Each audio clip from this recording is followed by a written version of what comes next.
ஓம் சக்தி அங்காளம்மா, ஓம் சக்தி அங்காளம்மா, ஓம் சக்தி அங்காளம்மா.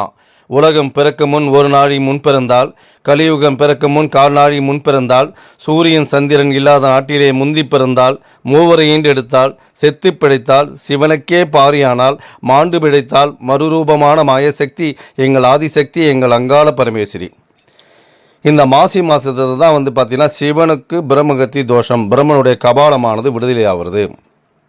அதுதான் மகா சிவராத்திரின்னு சொல்லுவாங்க. அந்த மகா சிவராத்திரி எப்போ தொடங்குதுன்னு பார்த்தீங்கன்னா வெள்ளிக்கிழமை இரவு மகா சிவராத்திரி தொடங்குது. அதாவது மாதம் வரும். இந்த சிவன் ராத்திரிங்கிறது மாதம் வரும். இந்த மாதத்தில் மகா சிவராத்திரி என்று தான் அவருக்கு விடுதலையாக இருந்தால் மகா சிவராத்திரின்னு சொல்லுவாங்க. எல்லா கோயில்களும் பார்த்தீங்கன்னா அன்றைக்கி தான் சிறப்பாக வழிபாட்டு முறைகளுக்கு நம்ம தூங்காமல் இருக்கிறது எல்லாமே பார்த்தீங்கன்னா அந்த மகா சிவராத்திரி தான். விரதம்லாம் இருக்கிறது எல்லாமே வெள்ளிக்கிழமை தான். அதனால் பார்த்தீங்கன்னா அம்மா அந்த அக்னி குளத்துலேருந்து தான் குளிச்சுட்டு அங்கேருந்து வருவாங்க. தான் இங்கே கொல்ல விடுறது எல்லாமே அந்த மாதிரி நாளில் தான் கொல்ல விடுறது. சனிக்கிழமை காலையில் கொல்ல விடுறது. அதனால தான் பார்த்தீங்கன்னா இந்த நைட்டு 12 மணிக்கே என்ன பண்ணுவோன்னா சக்தி கரகம் அங்கே தான் அக்னி குளத்தில் ஜோடிப்போம். அங்கேருந்து தான் ஜோடிச்சுட்டு ஆடிக்கிட்டே வருவாங்க. அந்த சக்தி கரகத்தை எடுத்துக்கிட்டு ஆடுவாங்க.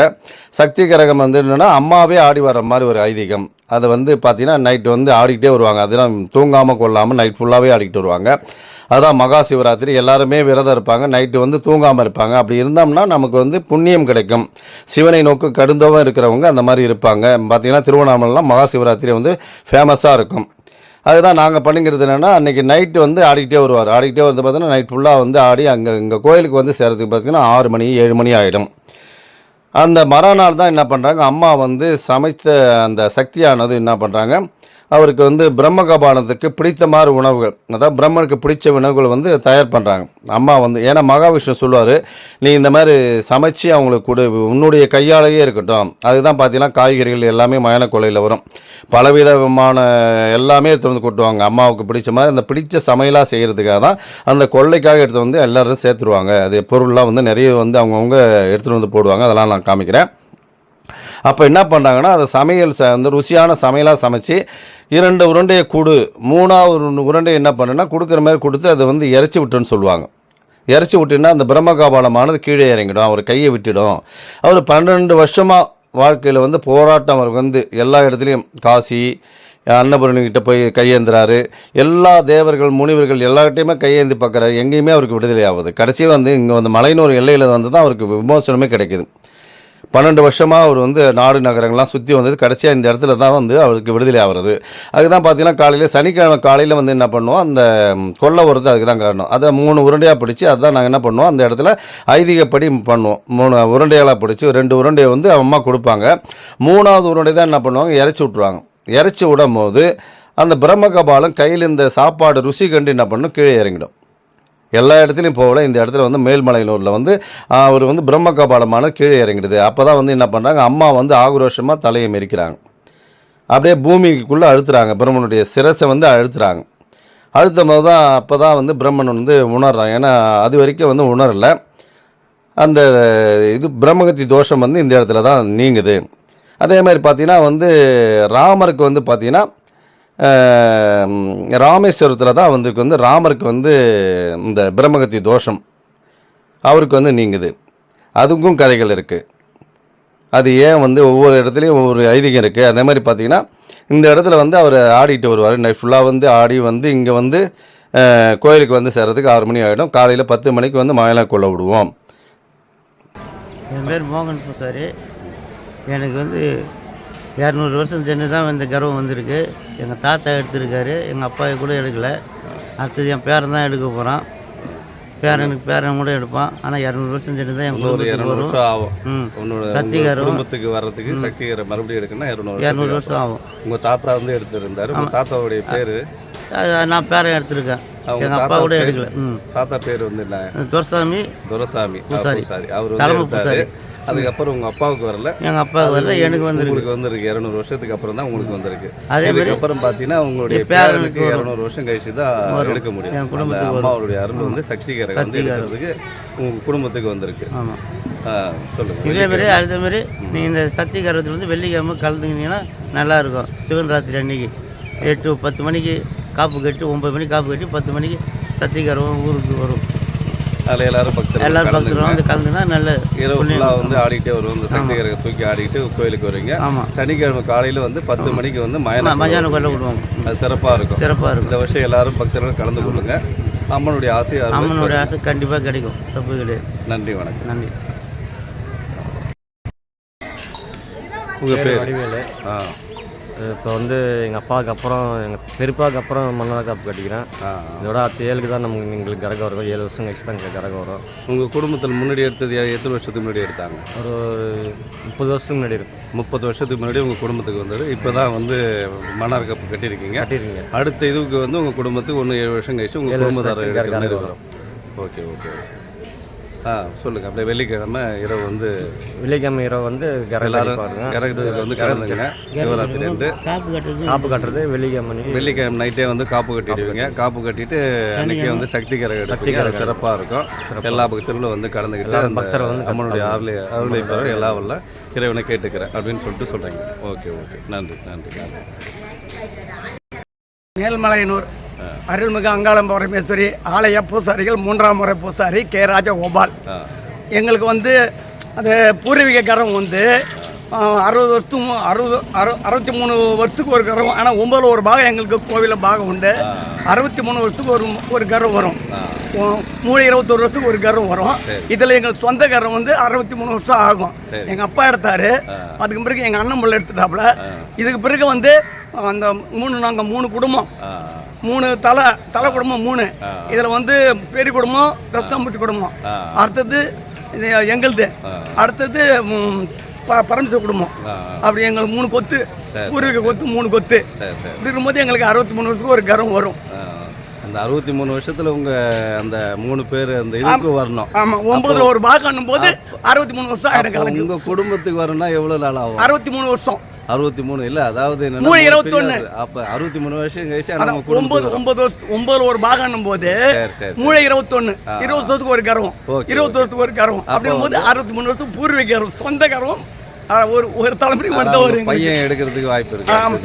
பேரன் தான் எடுக்க முடியும், பையன் எடுக்க முடியாது. ஆமா, அப்பா எடுத்துட்டாருல, அப்பா எடுத்திருக்காரு. அதனால உங்களுக்கு வராது. அதுக்கு அடுத்தது பையனுக்கு வராது, அடுத்தது உங்களுக்கு குடும்பத்துக்கு வரதான் தான் பேரனுக்கு சொந்தம் பேரன் தான் வரும். ஆனா 21 வருஷத்துக்கு ஒரு கர்வம் வரும். ஓகே. வெள்ளிக்கிழமை சக்தி கரகத்துக்கு வாங்க அப்படின்னு சொல்லுங்க. ஆமா, வெள்ளிக்கிழமை வந்து மகா சிவராத்திரி, மாசி மாதம் 25 அன்னைக்கு தான் மகா சிவராத்திரி கொடியேற்றம். மறுநாள் சனிக்கிழமை மயான கொள்ளை.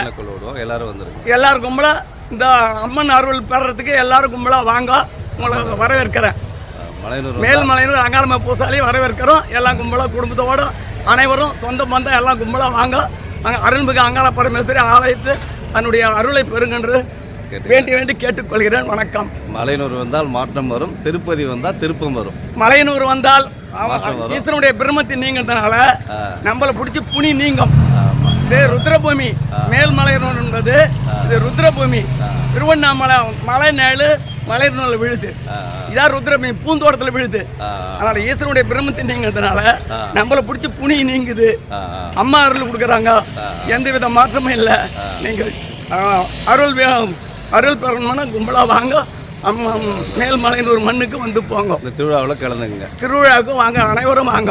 நன்றி, வணக்கம். நன்றி, வணக்கம்.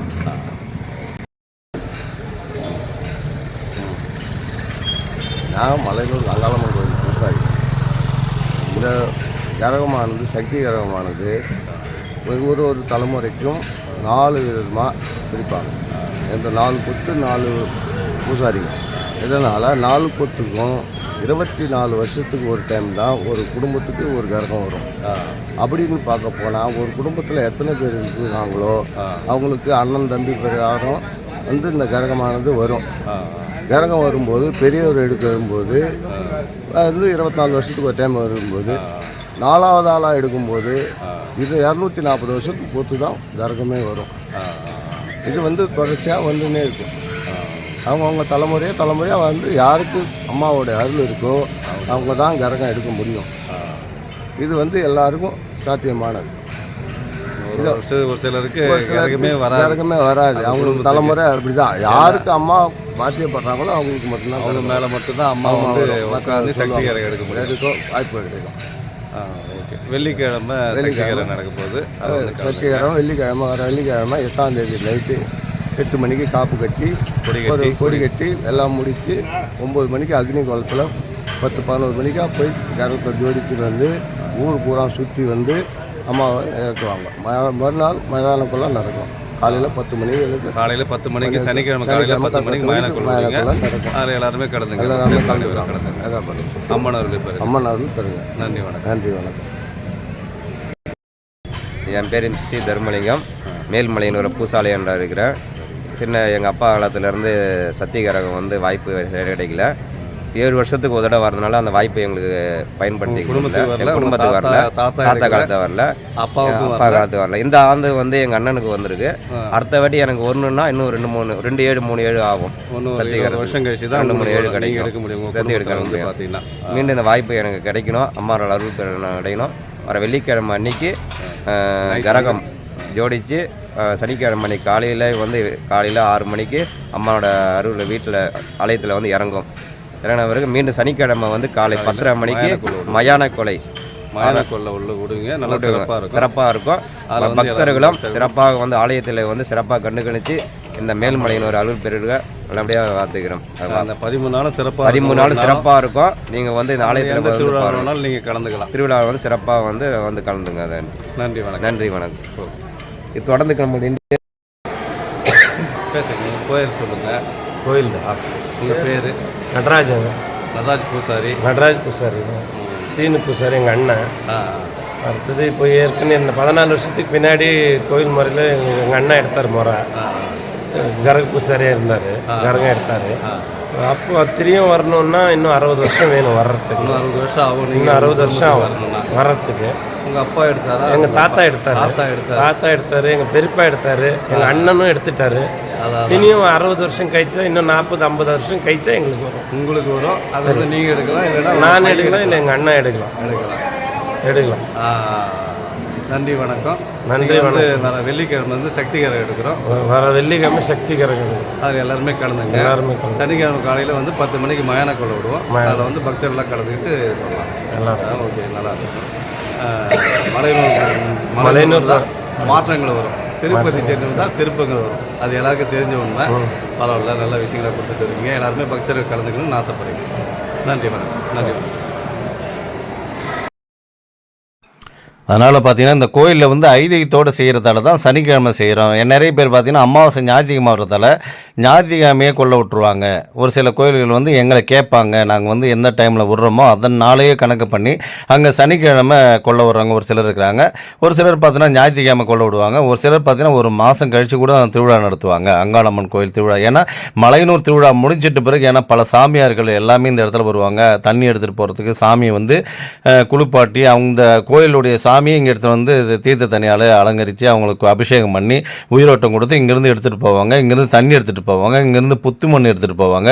அதனால் இங்கேருந்து அம்மாவுடைய சக்தி இந்த முதல் சக்தி பீடமாக இருக்கிறதால இந்த இடத்துல வந்து அந்த உயிரோட்டம் கொடுக்குறதுக்கு தான் தேர் திருவிழா. எல்லாருமே சாமியார்கள் எல்லாருமே இந்த இடத்துல வந்து கலந்துக்குவாங்க. இந்த 13 நாளும் கொல்ல விடுவாங்க. அவங்கவுங்க எடுத்துன்னு வருவாங்க. அவங்கவுங்களுக்கு பிடிச்ச பொருளை எடுத்து வந்து அந்த வந்து கொல்ல விடுவாங்க இந்த 13 நாளும். ஆனால் நாங்கள் சனிக்கிழமை காலையில் 10 மணிக்கெல்லாம் கொல்ல விடுவோம். இது நிறைய பேர் பார்க்குறீங்க, ஞாயிற்றுக்கிழமை கொள்ள விடுவாங்களாம், சனிக்கிழமை கொள்ள விடுவாங்களாம். ஏன்னா எல்லா ஒரு கோயிலையும் அந்த மாதிரி பண்ணுறாங்களே, அதில் வந்து தெளிவு இல்லாமல் இருக்கிறீங்க. நான் என்னுடைய பதிவுகள்லாம் தொடர்ச்சியாக கேட்டுட்டு வாங்க, அப்போ தான் உங்களுக்கு தெரியும் ஏன் வந்து நாங்கள் இந்த நாளில் கொள்ள விடுறோம் அப்படிங்கிறதுலாம் உங்களுக்கு தெரிய வரும். அதனால் இந்த கொள்ள விடுறது அதுதான் சனிக்கிழமை காலையில் 10 மணிக்குலேருந்து ஆரம்பித்து 12 மணிக்குள்ளே கொள்ள விட்டுருவோம். அதேமாதிரி பார்த்தீங்கன்னா பேய் பிசாசு பில்லி சூனி அந்த பேய் பிசாசு பிடிச்சவங்களாம் பார்த்தீங்கன்னா இந்த வெள்ளிக்கிழமை இரவு வந்து வந்தீங்கன்னா, அதாவது காலையில் வந்து வெள்ளிக்கிழமை இரவு முடிச்சிடுவோம், சக்திகரம் முடிச்சிடுவோம். சனிக்கிழமை காலையில் என்ன பண்ணுவோம், இங்கேருந்து கோயில் இந்த இடத்துல இருந்து ஆடிட்டு வருவாங்க. ஒரு இங்கே வந்து ஸ்க்ரீன் துணி ஒன்று போடுவாங்க. ஸ்க்ரீன் துணி போட்டு விட்டு அது எரிய வைப்போம். எரிய வச்சோன்னா உள்ளேருந்து வந்து அந்த இது வந்து கப்பர முகம்னு சொல்லிட்டு ஒன்று அது வந்து ஒரு அங்கேருந்து ஆடிட்டு வருவாங்க பாருங்கள். அந்த மாதிரி இதுதான். அது வந்து மேலே வச்சுக்கிட்டு அவர் வந்து ஒரு 10 பேர் அழுத்தினாலும் அழுத்த முடியாது, அவ்வளோ தூரம் சக்தி இருக்கும். அவர் ஆடிட்டு வருவார். அங்கேருந்து உள்ளேருந்து இந்த கோயில் என்ட்ரன்ஸ்லேருந்து உள்ளேருந்து வெளியே வருவோம். அந்த டைமில் என்ன பண்ணுவோம்னா, வெளியில் நின்றுங்கன்னா யாருன்னா பேய் பிசாசு பிடிச்சவங்க யாருன்னா எதிர்க்க நிற்கும் போது அது பேய் பிசாசு எல்லாமே ஓடிடும். கண்டாவே அது பயந்து ஓடும். அது ஒரு ஐதீகம் இருக்குது. இது வந்து நாங்கள் சனிக்கிழமை காலையில் என்ன பண்ணுவோம்னா, இங்கேருந்து அவருக்கு வந்து அந்த இது பண்ணி ஜோடிச்சு, ஏன்னா அது பார்த்தீங்கன்னா அந்த கப்பர முகம்னு சொல்லுவாங்க. அது ரொம்ப கொடுமையான முகமாக இருக்கும், பார்க்குறதுக்கு அவ்வளோ இதுவாக இருக்கும். இங்கேருந்து எல்லாருமே பூசாரிகளாக சேர்ந்து ஆடிக்கிட்டு வருவோம். அது வெளியே வரும்போது பார்த்தீங்கன்னா அது எதிர்க்க நிற்கும் போது குளிச்சுட்டு வந்து நில்லுங்க, பேய் பிசாசு எனக்கு பிடிச்சிருக்கு, அந்த மாதிரி இருக்குது, நான் சேட்டையில் இருக்கேன், எனக்கு கொஞ்சம் பார்த்தீங்கன்னா அந்த மாதிரி தெரியுதுன்னு நினைக்கிறவங்க எதிர்க்க நிற்கலாம். நிற்கும் போது என்ன ஆகுதுன்னா அது சாமி ஆடி வர்றது அதை பார்த்தாங்கன்னா அந்த பேயே மிரண்டு போயிடும்ன்ற ஒரு ஐதீகம் இருக்குது. அதனால் வந்து பேய் ஓட்டுறவங்க அந்த டைமில் வந்து நிறைய மேக்ஸிமம் அதுக்கு முன்னாடியெல்லாம் அவங்க கலந்துக்கிட்டாங்க. இப்போ வந்து தெரியல, ஏன்னா இப்போ அதுக்கு முன்னாடி பார்த்தீங்கன்னா இங்கெல்லாம் கேட்டு கிடையாது, அப்படியே ஆடிட்டு வருவோம், எதிர்க்க நிற்க வைப்போம். இப்போ வந்து கேட்லாம் போட்டதால் நீங்கள் வெளியில் எதிர்க்க நின்னாவே போதும், அந்த பார்த்தாவே அது பேய் பிசாசு எல்லாமே பிச்சுக்கின்னு ஓடிடும். அந்தமாரி ஐதீகம் இருக்குது. அதனால் அந்த காலையில் வந்து 8-9 மணிக்கு இங்கேருந்து கிளம்பும்போது அந்த குளிச்சுட்டு வந்து எதிர்க்க நின்னீங்கன்னா போதும், அவங்களுக்கு வந்து அந்த பேய் பிசாசுலாம் ஓட்டிடலாம், ஈஸியாகவே ஓட்ட முடியும். அப்படியே ஆடிக்கிட்டு வரும். பூசாரிகள் எல்லாருமே சேர்ந்து அந்த இடத்துக்கு மயானத்தில் ஆடிக்கிட்டே வந்து அந்த கொல்லை விடுவோம். அதான் நீங்கள் பார்க்கலாம். போன வருஷம் போட்டேன், நிறைய பேர் வந்து கிட்டத்தட்ட பார்த்தீங்க. இந்த என்னோடய சேனல் வந்து மயான கொல்லை விட்ட சேனல் தான் அதிகமாக பார்த்துருக்கீங்க. நிறைய பேர் வந்து எனக்கு வந்து ஃபோன் பண்ணுறீங்க, இந்த கதைகள் ஐதீகங்கள்லாம் தெரிஞ்சுங்க. இந்த பூசாரிங்க கொடுத்த பேட்டியெல்லாம் பார்த்துருப்பீங்க. 50 வருஷம் 60 வருஷம் 200 வருஷம் கூட ஒரு தலைமுறைக்கு வரும். ஒரு சிலருக்கு வராமல் ஏன்னா அப்பா எடுத்திருப்பார், தாத்தா எடுத்திருப்பார். அதுக்கப்புறம் வந்து பார்த்திங்கன்னா யாருக்கு வரணுன்றது ஒரு பாக்கியம்னு ஒன்று இருக்குது, எல்லாருக்கும் வந்துடாது. அதுதான் நான் சொல்கிறேன். வந்து நாங்கள் பூசாரி இருக்கிறதே ஒரு பாக்கியமாக, அம்மனுக்கு தொண்டு செய்கிறதே ஒரு பாக்கியமாக நினைக்கிறோம். அதுவும் சக்தி கிரகம் எடுக்கிறதுக்கு அதுக்கும் ஒரு பாக்கியம் தேவை. அதுக்கும் வந்து ஏன்னா அம்மா வந்து டெஸ்ட்டு வைக்கிறாங்க, ஒவ்வொருத்தருக்குமே எந்த குடும்பத்தில் யாருக்கு வந்து சேரணுமோ அவங்களுக்கு தான் சேரும். அதேமாதிரி நீங்கள் பார்க்கணும் வருவீங்க, ஏன்னா அம்மாவுக்கு நாங்கள் வந்து தொண்டு செய்கிறோம். ஒன்றும் பார்த்தீங்கன்னா ஒரு சிலருக்கு குலதெய்வமாகவே இருக்குது இந்த கோயிலுக்கு, அவங்களும் பாக்கியம் செய்தவர்கள். ஒன்றும் ஒரு சிலர் பார்த்தீங்கன்னா இஷ்ட தெய்வம்னு சொல்லிட்டு அவங்க கும்பிட்டுருக்காங்க, அவங்களும் பாக்கியம் தான். ஏன்னா அந்த கோயிலுக்கு போகும்போது அவங்களுக்கு வந்து நல்ல நல்ல விஷயங்கள்லாம் நடக்கும். ஏன்னா அம்மாவுக்கும் அவங்களுக்கும் உள்ள தொடர்பால் தான் நல்ல நல்ல விஷயங்கள்லாம் நடக்கிறதுக்கு காரணம் அதுவும் இஷ்ட தெய்வம்ன்றது. ஏன்னா அதை பிடிச்சி செய்வாங்க, அதான் இஷ்ட தெய்வம்ன்றது. குலதெய்வன்றது நம்ம குலத்துக்காக காப்பாற்றுறதுக்காக ஆடு கோழிலேருந்து அந்த பலி கொடுத்து அவங்களுக்கு பூஜைகள் பண்ணுவோம், அதான் குலதெய்வ வழிபாடுங்கிறது. நாங்கள் வந்து அவங்களுக்கு தொண்டு செய்கிறோம், அதனால் வந்து அவங்களுக்கு அம்மாவை நாங்கள் பிடிச்சி தொண்டு செய்கிறோம். அதனால தான் அம்மா வந்து எங்கள் கூட இருந்து நான் தலைமை பூசியரே இருந்துகிட்ருக்கேன், எங்கள் அப்பா வந்து தலைமை பூசியரே இருந்திருக்காரு. அதேமாதிரி பார்த்திங்கன்னா நாங்கள் தொடர்ச்சியாக வந்துட்டுருக்கோம். காரணம் என்னென்னா அம்மனுடைய அந்த இருக்கிறதால தான் நாங்கள் அந்த இடத்துக்கு வர முடியுது. முறையாக அவங்களுக்கு வந்து பயிற்சி கொடுத்துட்ருக்காங்க, அதான் நீங்கள் பார்த்துட்ருக்கீங்க. அதனால் இந்த சேனலுக்கு வந்து லைக் பண்ணுங்கள், சப்ஸ்கிரைப் பண்ணுங்கள். அப்போ தான் நான் போடக்கூடிய வீடியோக்கள்லாம் தொடர்ச்சியாக வந்துட்டுருக்கோம். அப்போ தான் வந்து ஒவ்வொரு வீடியோவும் நீங்கள் கேட்க வேண்டியதே இல்லை. ஒரு நாள் திருவிழாவும் அப்டேட் பண்ணிக்கிட்டே இருக்கேன். முதல் நாள் என்ன திருவிழா நடத்துகிறோம், 2ஆம் நாள் என்ன திருவிழா நடக்குது, தொடர்ச்சியாக வந்துடும். நீங்கள் பண்ண வேண்டியது ஒரே ஒன்றுனா அந்த சப்ஸ்கிரைப் பண்ணிங்கன்னா உங்களுக்கு வீடியோ வந்து தொடர்ச்சியாக காட்டும், என்னுடைய பதிவுகளை வந்து தொடர்ச்சியாக வரும், பாருங்கள்.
தொடர்ச்சியாக என்னுடைய பதிவுகள்லாம் தொடர்ச்சியாக கேட்டு வாருங்க. இன்னும் கதைகள்லாம் நிறைய இருக்குது. ஏன்னா பூசாரிகள் இருப்பீங்க, கோயிலுடைய பூசாரிகளாக இருப்பீங்க. இன்னும் பார்த்திங்கன்னா நமக்கு வந்து இந்த கழிப்பெடுக்கிறதுலேருந்து ஒரு சில தொழில்கள் கற்றுருப்பீங்க. அவங்களுக்கெல்லாம் பலவித தொழில்கள், சூட்சியம், ரகசியங்களும், குலதெய்வ வழிபாடுனா என்ன, பித்தூர்களுக்கு எந்த மாதிரிலாம் வழிபாடு பண்ணணும், நம்ம இந்த கலியுகத்தில் வந்து எந்தெந்த பிரச்சனைக்கு என்னென்ன தீர்வுங்கிறதுலாம் நான் தொடர்ச்சியாக கொடுத்துட்டு வருவேன். கதைகளோடு உங்களுக்கு சேர்ந்து தொடர்ச்சியாக கொடுத்துட்டு வருவேன். இந்த சேனலுக்காக லைக் பண்ணுங்கள், சப்போர்ட் பண்ணுங்கள், ஷேர் பண்ணுங்கள். நன்றி, வணக்கம். மேல்மலை தலைமை பூசாரி பூபதி ராஜா.